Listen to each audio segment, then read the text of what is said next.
আসসালামু আলাইকুম। আমি চাচ্ছিলাম আপনাদের সাথে আমি একটি প্রজেক্টের স্টোরি একদম শুরু থেকে শেয়ার করতে। এই যে পুকুরটা দেখতে পাচ্ছেন, এই পুকুরটা আমাদের নিজেদের পুকুর এবং এই পুকুরটা অনেকদিন ধরেই পড়েছিল। তা আমি চাচ্ছিলাম যে এই পুকুরের উপরে একটি মাচা পদ্ধতিতে হাঁস এবং আ আ মাছের যে সমন্বিত খামার আছে সেটা করতে।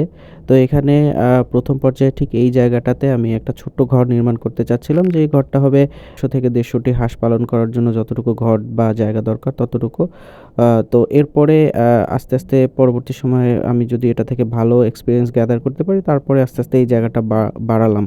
তো যাই হোক, এই জায়গাটাতে মানে এই পুকুরটাতে অনেক পরিমাণে পানি ছিল। এই পানিগুলো আসলে সেচের মাধ্যমে পানিগুলো ফেলে দিলাম এবং এইটা হচ্ছে আমি একটা কন্ট্রাক্টে দিছিলাম একটা ছেলেকে আমাদের এলাকার। ও হচ্ছে এই পুকুরটা সেচ দিয়ে মাছ-টাছ ধরে তারপর হচ্ছে অর্ধেক ভাগে আমাদেরকে দিবে।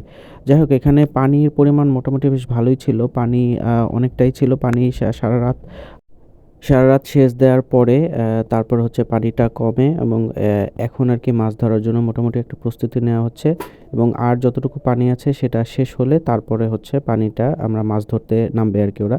তা আমরা এদিকে আসলে একটু দুষ্টামি করতেছিলাম, যেখানে হচ্ছে পানি পড়ে সেখানে অনেক মাছ এসে জমা হইতেছিল। এখানে অনেক চিংড়ি মাছ, তারপর অন্যান্য ছোট, ছোট যে মাছ, সেই মাছগুলো এসে জমা হইতেছিল এবং এগুলোর মেশিনের সাথে, সাথে যে পাইপটা আছে সেই পাইপ থেকেই উঠে আসতেছিল। দেখতে অনেক মজা। যাই হোক, এই জিনিসটা এই পুকুরে লাগানো ছিল ওই যে সাবমার্সিবল পাম্প এবং আমাদের যে এলাকার যে ভাইয়েরা আছে ওরা আরকি মাছগুলা ধরতেছিল। যেহেতু অনেক বড় পুকুর তাই ওদের মাছ ধরতে বেশ ভালোই সময় লাগে এবং ওরা ২-৩ জন ছিল। তারপরে আরও কয়েকজন নামে, যারা হচ্ছে নেমে ওদেরকে হেল্প করে এবং মোটামুটি বেশ ভালো পরিমাণে আলহামদুলিল্লাহ আমরা মাছ পেয়েছিলাম এবং ওরা একটা, একটা ধরে, ধরে মাছগুলো ক্যারেটের মধ্যে ভরতেছিল। তো ওদেরকে হেল্প করার জন্য এরপরে আসলে অনেকেই নামে। নামার পরে ওদেরকে আসলে এই মাছ ধরার বিষয়ে হেল্প করে এবং ওরা ৩-৪ জন মিলে পরবর্তী সময়ে আরকি মাছগুলো সম্পূর্ণ ধরে ফেলে। যেহেতু পুকুরটা অনেক বড় এবং এই বড় পুকুরে আসলে ১-২ জনের পক্ষে মাছ ধরে তারপরে হচ্ছে আগানো সম্ভব না। এখন ৩ জন দেখা যাইতেছে, কিন্তু এরপরে আরও ৪-৫ জন নামে এবং নামার পরে পুরো মাছগুলো আরকি ওরা একটা ক্যারেটের মধ্যে ভরে, ভরে তারপর হচ্ছে উপরে পাঠায় দিতেছিল। আর এই মাছগুলো হচ্ছে আমরা একটা ওই লম্বা টিনের বা ইয়ার মতো এটার মধ্যে রাখি।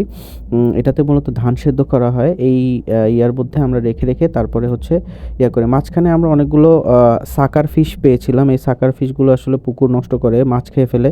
এগুলো পরবর্তীতে আমরা মাটি চাপা দেই। যাই হোক, এই মাছগুলো পরবর্তীতে যেগুলো উঠে নিয়ে আসে পুকুর থেকে সেগুলো হচ্ছে আমরা ধুই। ধোয়ার পরে পরিষ্কার পানি দিয়ে তারপর হচ্ছে একটা ক্যারেটের মধ্যে রাখি এবং অনেক পরিমাণে ছোট, ছোট মাছ পাওয়া যায়, যে মাছগুলো আসলে আ আ বেশ মানে একদম তাজা ছিল যেহেতু পুকুর থেকে তোলা। যাই হোক, এটা আসলে আমরা কন্ট্রাক্টে দিছিলাম। ওদের হাফ ছিল আর আমাদের হাফ, মানে অর্ধেক ভাগে।